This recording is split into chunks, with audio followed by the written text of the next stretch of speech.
kina Chira. Walionekananga usiku. So walikutaka kaburi side moja imeteremuka. Oh, na niliona kuna mtu ameenda kuifanya maintenance. So mnaenda mnachoma kichwa ndio spirit ichanganyikiwe. Isiwafuate.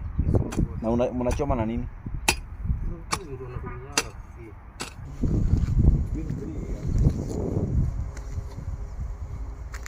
Haya, kwani zilitoka tena?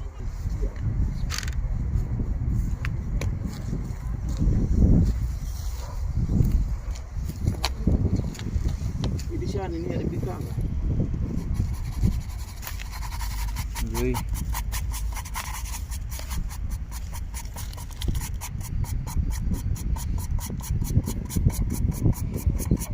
Ndio kabisa. Yeah. Mko aje? Poa sana. Oh. Hatuna hilo Terence. Ulikuja kuona? Mother. Oh, poa. Mimi mother sio alizikago wapi huko hata ilishakuaga msitu. 1997 hapa ni kwa Mokoro. Ndio naona hata ilisha nini. Sasa lazima tutengeneze nini?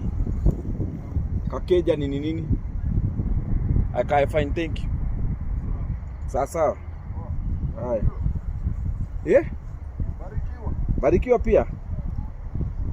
So, no, it's been 3 years. Hata tujarudi huko.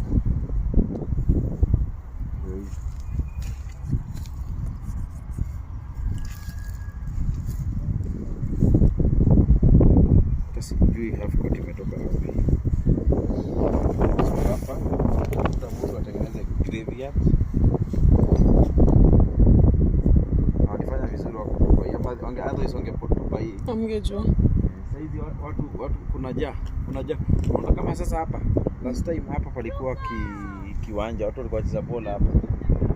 Wanacheza ball na huku kuna graves. Wale watu wengi usomanga huku. So I'm looking for someone who can do a very nice tomb. Inaitwaje? Graveyard tomb. Kitu kama hii safi. Kitu kama hii poa hivi. If you are out there, please come. Ndio tutengenezee Mokoro hapa. At least hizi tumesonga tunaweza fanya hivyo. So I won't forget this one. Oh yeah. So acha niweke hapo. Kwa hivyo kama uko hapo na umeiva mambo ya tombstone kuja nipigie simu na kuwekea namba yangu hapa. Namba ya ofisi upige. Tutengeneze kanyumba kazuri kama Mokoro. It's been 3 years.